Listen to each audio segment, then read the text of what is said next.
Howdy, guys, and welcome to night 65 of the Overnight Feeds recaps for Big Brother Season 24, and welcome to Cliff Notes. Wow, I'll just start with that. Wow, what an incredible episode. Now, we do have our newest HOH winner, and we're going to talk about that. But before we do that, can we just talk about last night's episode? I'm going to say it again. Wow.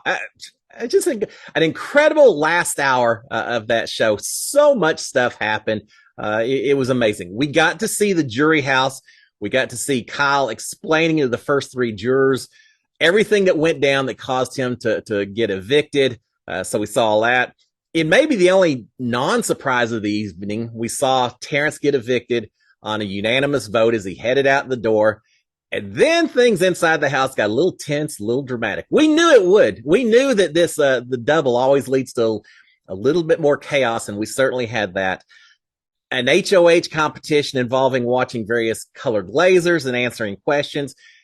But even that one, because it was 7 rounds, we got to see Michael and Turner inching ahead in the score. But the very last round, we knew that it was still, could be Taylor, it could be Turner, it could be Brittany, it could be Monty. They all still had a chance until finally on the very last question, Turner pulls out the victory. So it was fun watching their score. It was fun as a viewer getting to play along with them. Those are hard competitions. That's a tough one. But we see Turner win that thing. And then the frantic discussions before Turner takes that first shot by putting up Alyssa and Brittany. Now, I understand the reasoning why he went ahead and put up Alyssa. Just in case Michael won veto, he didn't want it to look like he was targeting Michael. I get all of that. But I really think that Turner was playing with fire by not putting Michael and Brittany up both together. If Michael had won that veto, he could have pulled Brittany off and they both could have been protected. So Turner being a little cautious the way he did it worked out as we discovered. But yeah, I was nervous when Turner made that decision. After that, we get the veto competition, involves crawling around and untangling rope. You'd think the smaller people in this house would have the advantage when you're going in and out of those structures, right? Well, maybe not. Twice I thought Michael was going to win that thing. He took off and he just came a little bit short in terms of the rope letting him get to the other side of the yard. And then out of nowhere, Monty, the tallest guy in the house, is he taller than Michael? They're both tall. How are these two competing? But Monty comes out of nowhere to wins that thing. Incredible. And then we see Monty using the veto on Alyssa. Turner then renominates Michael, puts him on the block. Are they not? We now have Michael and Brittany up on the block together. Brittany, quick little eviction speech. It doesn't say a whole lot. And then Michael just brutally goes after Brittany, throwing her under the bus, exposing her whole game, talking about everything that she has done in the house. She's falling apart. She starts getting in tears. What a dramatic moment. We're going to be talking about this episode, this eviction for a long time. I really do. It's an iconic occurrence, I think. And then he gets evicted. He walks out the door without hugging anyone, which surprised me. I'm surprised he didn't at least hug Brittany. Walks out the door before anyone has a chance to get up at all. Now, I got to say one thing. Michael, he needed to go from the other player's standpoint, right? But he did a good job of pitching why maybe it would be more advantageous to get rid of Brittany so that he could go after Monty and Turner. I thought he pitched the best that he could. Can you imagine if instead of the double eviction, if he was on the block and he had an entire week to pitch his side of the battle? This guy's obviously an attorney and he knows how to put forward an argument. It could have been a very interesting week, but for everyone else's gameplay and standpoint, probably a good thing they sent him home before he had a chance to spend a week talking to people. So yeah, just incredible. And then afterwards, Michael talking to Julie, saying that it was just a game. They did the right thing. He understood and everything else, which kind of makes me think that him storming out of the room the way he did and not hugging anyone and all of that, I think that was planned. I think that was planned as just creating an iconic, good TV moment as opposed to Michael really being upset. Now, he may have been a little shocked. He may have been disappointed. I don't know, maybe he was angry. Maybe that's the case, but just an incredible episode. the reason that I love and that I watch Big Brother as much as I do. Incredible. So, as I mentioned, after all of this happens, we leave the TV episodes. Eventually, we'll get the feeds back. Eventually, we do have an HOH winner that we're going to talk about after about an hour or so worth of feeds. But before we talk about the HOH competition, before we talk about who won, I just want to take a very quick minute for a very important request, if I could. Howdy, guys. Just a quick request to all of you who have been watching my Big Brother recaps. I'm raising money through Hearts of Reality for Give Kids a World Village located in Orlando, Florida. This charity works with wish-granting organizations to host critically ill children and their families at the Give Kids a World Village. Now, since 1986, they have helped over 180,000 kids and their families. An incredible organization. I am incredibly honored to be part of this group and would be so appreciative to anyone who can help provide support through a donation. No amount is too small. The link to my fundraising page is here on your screen, but I've also posted it in both the comments section and on the main page of my YouTube channel. Thank you so much for helping support such a worthy, incredible cause. I absolutely appreciate it, guys. Thank you. Cheers. Bye. So let's talk about what happened after the conclusion of the live TV episodes. We lost feeds for only about 8 minutes or so. I was a little bit surprised that the feeds came back so quickly. Excited to see it. Excited to see the aftermath. And what we see as soon as the feeds come back, everyone is still standing around the memory board, looking at the pictures, looking at Michael's grayed out picture. Everyone in the house seems to be in a very good mood at this point in time, except for Brittany, who seems to be just about ready to break into tears again. Rough night for Brittany. Now, it's one thing to lose your partner, a partner who, let's be honest, she was riding his coattails, right? So to lose someone who has brought you so far in the game, that's one thing. But at the same time, to also have your game blown up by that person as he walks out the door, as he pitches to try to stay alive, just kind of a double whammy on Brittany. And she is certainly seeing it in her expressions and the way she's responding at this point in time. So everyone's standing around happy, except for Brittany. But eventually, after just a few minutes, she and Taylor head into the Jetsons' bedroom, start talking. Brittany is saying, look, I knew the eviction needed to happen at some point. He was going to win if he stuck around. I get all of that. And she's saying, I think Taylor suggested it. And then Brittany picks up running with it, saying, yeah, I'm glad that I was on the block with them, so I didn't have to cast a vote against them. That would have been even more difficult. It had to happen, but I'm glad I didn't have to be involved as part of it. But she's also saying that she is thrown by everything she said. Taylor refers to Michael's exit as being kind of a very mean exit, a mean action. Brittany is saying that he wouldn't even hug her, that she didn't think that he would campaign against her like that.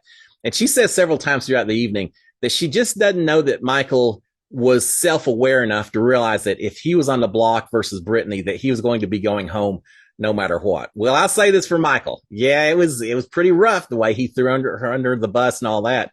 But Michael's a super fan. He was playing the game up until the very last second. He was doing everything he thought he could do. You can't give up, and he did not give up. But it certainly caught her off guard. She mentions at one point that maybe she came in saying she's going to be strategic and all that, but then she fell in love with everyone in the house. That maybe she put friendship a little bit above strategy in terms of how she dealt with Michael. But obviously, he was just treating her as a pawn. Well, I don't think that's the case. I think the connection's tighter than she thinks, but she certainly is hurt by what he did. Brittany is saying as well, everything he said about her, she's saying that she just doesn't know what he was meaning, why he was saying that, everything else. Don't worry, Brittany. Everyone else in the house knows exactly what he was referring to. It wasn't a secret before, and still not a secret, but she's kind of acting a little surprised that Michael would accuse her of all that kind of stuff.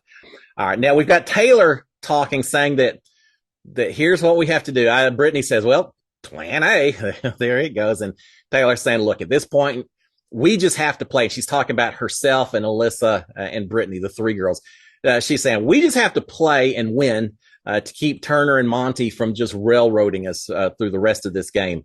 And they're realizing that Turner can't play in this next HOH. So truly, it's Monty potentially against the three women is what they're thinking. So they're feeling okay with their chances, but realizing they really need to win this next HOH. All right, while that's happening, back in the kitchen, we've got Turner and Michael and Alyssa talking. Y'all realize we are down to the final 5. That is incredible. So we got Turner and Michael and Alyssa talking in the kitchen. Alyssa is saying that besides everything that Michael said in front of everyone right before the eviction, that in addition to that Michael was campaigning to Alyssa right before the vote and told her that Brittany had been lying about everything, including her career. And later, I think Turner and Taylor find out as well. Alyssa tells the two of them. So Monty will find out as well. There's not going to be any big secrets. So Michael, even more so than in front of everyone, has really put a dink in Brittany, talking about her career. I don't know if she'll come clean or not. We'll see. But Alyssa is mentioning that they are agreeing that everything that Michael just said about Brittany gives them justification to put her back on the block. But interesting idea. They're saying that they may not actually acknowledge that they already knew all of this to Brittany. They may just kind of play dumb and see what she says and just act like this is all information that was freshly brought to them by Michael, rather than them all having been talking about it for the last few days. Alyssa at one point mentions final 3, realizing that maybe she and Monty and Turner could be this potential final 3. Suddenly, Alyssa's in a pretty good spot. Does she go with the girls? Does she go with the guys? It could be either way. Does she get drugged to the end because no one's going to assume that she can win anything, except maybe a jury vote? That's the one thing. Sometimes you take that goat to the very end because you know you can beat them. But I think Terrence may have spooked some of these house guests into thinking that Alyssa may have enough support in the house that if she makes it into a final 2 seat, even without having won any competition in the house, that she could still stand a chance to win. So I'm not saying that Alyssa is going to get drugged in the end because everyone thinks they can beat her, but she's still in a pretty good spot. She's got 2 different groups that may both think that they've got her on their side. We'll see how it works out. All right, we've got everyone after this working together to pack up all of Michael's things, except for Brittany, who's in the DR. But everyone else is packing things up. That's the thing with the double eviction. We always get our suitcases, so you're packed up and ready in case you get evicted. That happened on the double. In my season, it was Christy that went home. We had to pack up her things because she had no clue. It's got to be so rough when you get sent home without any preparation, or mentally just preparing yourself for it. And that's what's happening now. So they're packing up all of Michael's things. We do have real quickly, Taylor goes into the bathroom, I think, to get some of Michael's stuff, a face mask, things like that. And she whispers to herself, to us, to the cameras. She's saying, Turner has got to go. Turner's going to be Taylor's primary target going forward. And it kind of is the same thing we'd heard a little bit earlier with her and Brittany saying, we can't let Monty and Turner railroad the rest of this season. So she's saying Turner's got to go. That's going to be her main target. We do have now back in the Jetsons' bedroom again, Alyssa and Taylor and Monty are talking. Alyssa's getting a little upset as she hears Taylor and Monty talking about how much Terrence was throwing Alyssa under the bus. It shouldn't be a big surprise. They were on the block against each other, but she's upset that Terrence was talking about how emotional Alyssa was, that she had said when they were still in the backyard as part of Dyer Fest, that when she got back in the house, she was going to try to really work on emotions with Monty and that she's going to use her emotions to her advantage. And I think it's Taylor who says, look, I'm just going to lay it out for you. Terrence was talking about using your whiteness as a pitch to Monty and myself. And so Alyssa doesn't like hearing that at all. In fact, she says at one point, I said, I love you, and gave him a hug on the way out. Now she's saying, I kind of wish I hadn't even done that. So yeah, Taylor and Monty spilling the beans a little bit to Alyssa on some of those conversations that went down as well. And at that point, we go to animals as we start the HOH competition. So we had about an hour of feeds. Thank you, CBS, for letting us see some of the aftermath. But we lose the feeds to go to the HOH competition, figuring it's not going to be that long an event. Well, I was wrong on that one because it was about 5 hours or so before the feeds eventually came back at 2:30 in the morning or so. Made for a late evening. And of course, you got to watch the animals and everything else because as soon as you turn off the live feeds, that's when they're going to come back and show who won. Took 5 hours, but we do have our new HOH winner. There's only 4 people that are competing. And our new HOH winner for the week is Monty. Yeah, his second HOH. He won one earlier in the season. Monty won a veto. Now he's won an HOH. Monty is suddenly in control of the game. I know he threw 1 or 2 competitions earlier in the season. I'm just curious if maybe he threw more even than I was aware of. He's not throwing comps anymore. Monty has won this competition. Apparently, it was some kind of almost a spook house themed type comp. Do you remember in Celebrity Big Brother 2 or 3? I can't remember, but there was one competition in Celebrity Big Brother where they had to go through kind of a haunted house with people screaming. And I heard reference to bathtubs and skeletons and people behind doors screaming and all of that. So some kind of spook house type theme. And it involved maneuvering through this fairly dark room or house, trying to move like 6 paddles or planks of some sort from one side to the other. Seems like they had to do it over and over again. It was a timed competition, so one person doing it at a time, which is why it took so long for this thing to finish up. Apparently, Monty won, but he only beat Brittany by about 9 seconds or so. So, Brittany, 9 seconds could make the difference between her taking control of the game and potentially her going home this week. We will find out, but it was a close battle, but Monty is taking it. Taylor apparently timed out, so maybe not Taylor's best competition. She had to be gunning for it too, right? She can't feel that she is so safe that she wouldn't be going for it. But who knows? We'll find out more as we go along, but it sounds like it's probably a pretty fun competition. I like those competitions in the dark, struggling around and everything. I feel like I'm all right with those. So I'm looking forward to seeing that on the next episode or two. All right. Now with Monty as HOH, what's going to happen? Who's going on the block? Well, Brittany for certain is going. She's got to be the primary target, I think, or at least she's going on the block. Who goes up next to her? I think it would be either Taylor or Alyssa. Originally, I was thinking Taylor, but as the evening wore on, I'm starting to think maybe more likely it could be Alyssa. But unless things change, I would also expect that Brittany probably is the person who ends up going home this week. But we'll see. We've got a lot of time. We've got nominations. We got vetoes. Just a lot taking place. But I think Brittany's going to be Monty's target looking forward. All right. The competition, in addition to being dark and scary and everything else, also involves goop all over the floor. So they're all covered in this stuff. So they're taking turns showering while they're talking about the comp when we get back from the feeds themselves. Meanwhile, Taylor has already, it looks like maybe she's already showered. So Taylor's upstairs in the tiki room by herself, looking very depressed. She's not happy the way the last 6 hours or so have gone inside the Big Brother house. Kind of screwed up her game. At one point, she's whispering, saying, "You're fine. You're still in the house. You're fine." So she's trying to put the best spin on it. But yeah, not quite the way Taylor wanted this thing to go. So she's upstairs feeling a little bad about everything. Meanwhile, Turner downstairs. Now, Turner won HOH, but before he had a chance to celebrate the HOH, get his room, anything else, because it was a double, they left that went right back to Monty. So Turner doesn't officially get an HOH room and all that, but he does get a basket. He does get a letter. He does get pictures. I think he got more a letter from his girlfriend and more pictures of the two of them and bucket hats and different HOH baskets. So they do all of that in the storage room for a little bit. Well, after that, we've got the 3 girls in the bathroom talking. Taylor's pointing out that it is kind of the one good thing is that Terrence headed out the door, but that Michael is going to be right behind Terrence when it comes to the jury house.